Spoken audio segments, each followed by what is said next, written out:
Good morning, everyone. Wayne Bolden here at the SpeedKing channel for sure. It is Thursday as we move towards a big weekend at Oaklawn Park. Of course, the dirt prep race, the Rebel Stakes, and of course, SpeedKing is in there. We're going to be pulling for him. But we're here today to look at the Honeybee. The girls are in town. There's 13 of them in the Honeybee.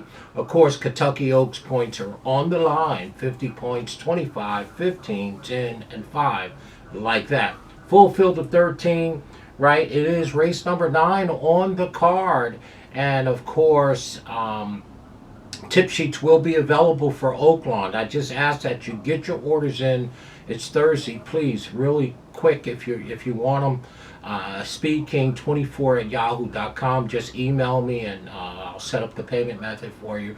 They're $20. Great way to support us. Well, okay, the Honeybee. Everybody knows that my favorite racing is always fillies. I don't know why, because they're really not that easy to solve the puzzle or to handicap. They can be pretty inconsistent, particularly when they're babies with 3 or 4 starts or less. So the Honeybee, again, a very, very nice race. Number 9 on the card. It is a start of a pick 4 that runs into the Rebel Stakes and, of course, the Razorback. So I'm going to put a few dollars in there. So I'm not going to take a long time on this video. Again, the Honeybee, race number 9, the start of a pick 4, full field of 13. Well, to me, if I had to play one race all weekend, okay, including the Razorback and, of course, the Derby Prep Rebel, it would be the number 9, race number 9, the Honeybee. There's a horse in here that I just, love this horse. The number 12 horse, Quietside, right? It's she's 8-1 on the morning line, and her odds look longer than her chances on winning the race. Does that make sense? It does to me. I mean, I don't know who installed the number 12 horse Quietside at 8-1. I just think that is totally ridiculous. Quietside is trained by John Ortiz. Got an upgrade, I guess, to a Jose Ortiz as the jock. So it's the Ortiz connection, trainer and jock. And Quietside is a nice 3-year-old by Malibu Moon. Spiegeltown is the grandsire.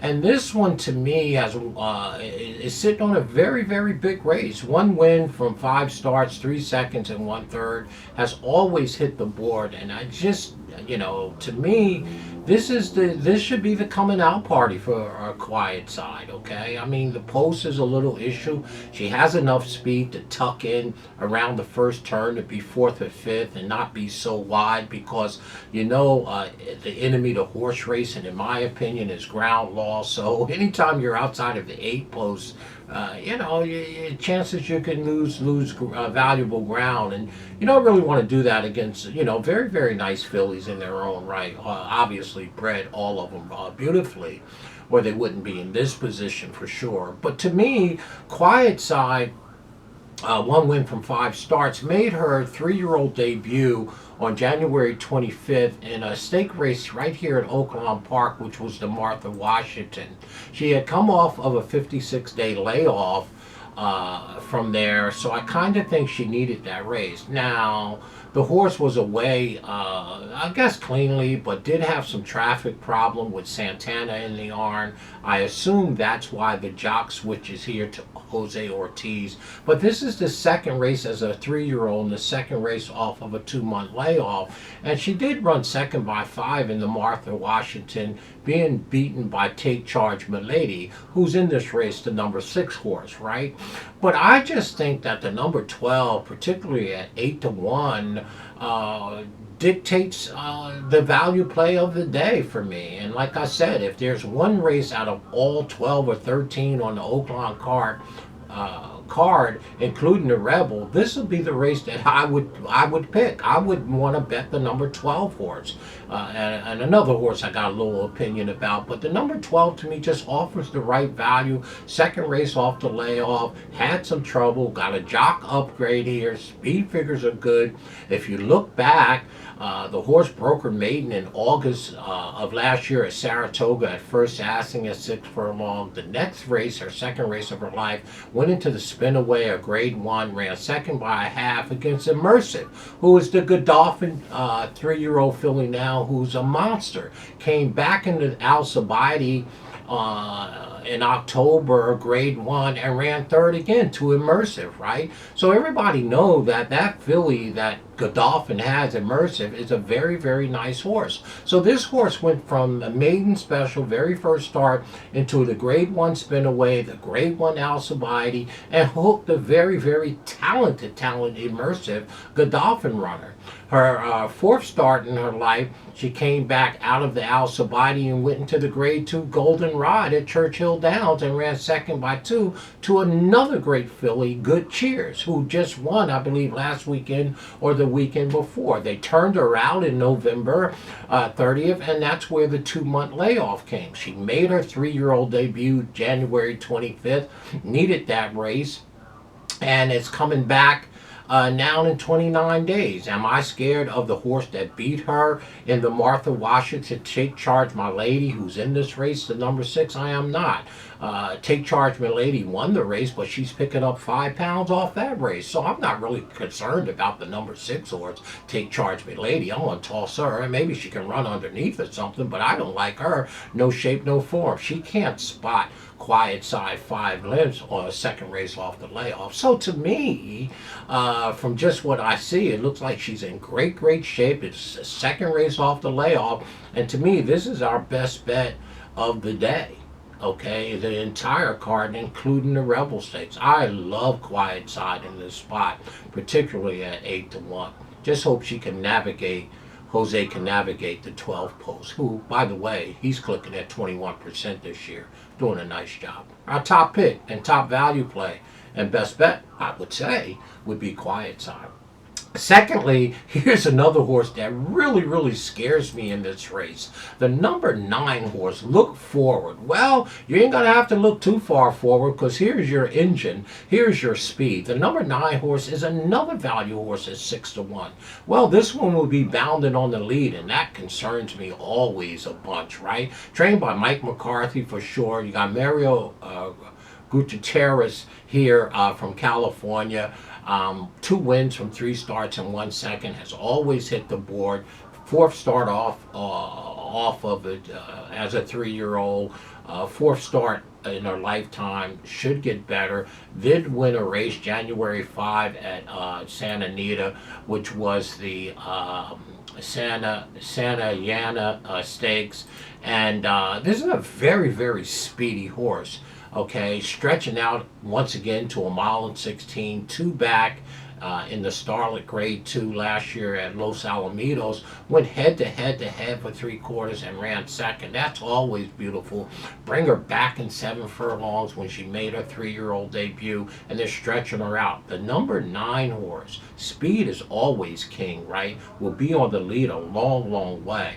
And I am just torn between not using this horse in my pick 4. So those are my top 2 picks in the Honeybee. I love the number 12, and I am very scared of the number 9, where I can't leave the number 9 off of my pick 4 ticket from races 9, 10, 11, and 12. Obviously, it includes the Rebel and the Razorback Stakes, right? So I'm just going to give you my top 2 picks in here, the 12 and the 9.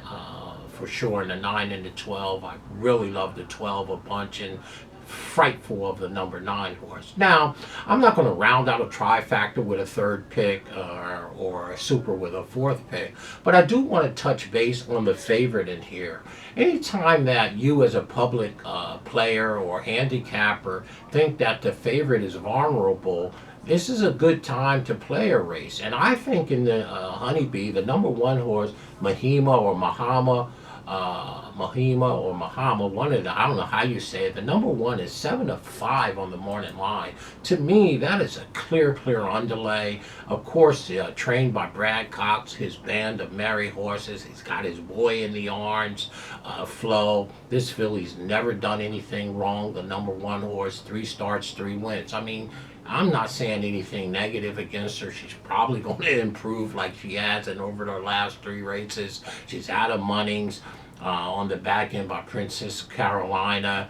And again, it's Brad Cox, and he got his connections in the arms with Flo. So again, 7-5 seems a little short, breaking from the rail. Looks like they're going to give. She does have enough speed, but she might have to have some negotiation down in there. And I'm just not willing to take an underlay on the one horse. If she wins, shouldn't shock anyone. I think she's a cut below these. I don't know how much more she improved, because I always tell you that young horses improve, and Brad Cox's horses improve. Fourth start as a fourth start overall, making her 3-year-old debut. Yeah, she's probably going to be, has improved since last running in December 7th in the Del Moselle Stake. So I just wanted to mention her. I think she's a little vulnerable in here. Don't like the post down on the rail. Think she might get the business a little bit, the number 1 horse, for sure. And Take Charge, my lady, the number 6 horse, I believe is picking up 5 pounds off that last race where she beat Quietside in the Martha Washington. Not overly, she's 9-2, not concerned about the 6 for sure. And that's basically it. You know, that's the way that I see the race for sure. You know, like I said, love the number 12 horse, love the number 9 in this spot. Those are going to be my only 2 top picks in here, and anybody else underneath that you can look at. Okay, I did want to touch on the favorite. Not that I don't like the favorite in this spot. I just think 7-5 on the way to 4-5 is a little short for me, particularly breaking from the rail in her 4th start for sure. I think she's very vulnerable, and the value on the number 12 horse, and of course on the speed, the number 9, to me is just too much to pass over. So again, the Honeybee is the first race that I want to play. If it was the only race I had to play, it would be the Honeybee and not the Rebel, even though you know how much we're pulling for the SpeedKing, right? So I'm going to start a pick 4 in the 9th race. I'm going to start it with the number 12 horse, and I'm surely going to use the number 9.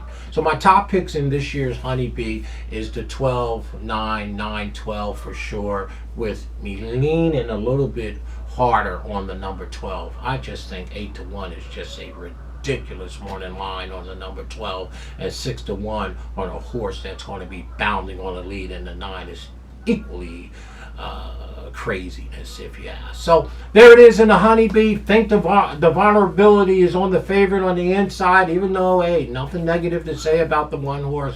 We like the 12 and the 9, the 9 and the 12 in this year's Honeybee. All the girls of Kentucky Oak streaming for the first Friday in May for sure. I want to put together me a nice pick 4 right back to the SpeedKing, and maybe I'll use a couple more in that race, because I hate to lose a 9-1 or 6-1 on the front end of any pick 4. Stay classy, y'all, and all that you do. We'll be back on the Razorback for sure. We'll get that race done. Hey, also, tip sheets, please email me, SpeedKing20ball@yahoo.com. Stay classy in all that you do, and you know if they go low, you keep it 100. Keep it classy. And remember, always have fun. Don't take it out of the racing. Always have fun.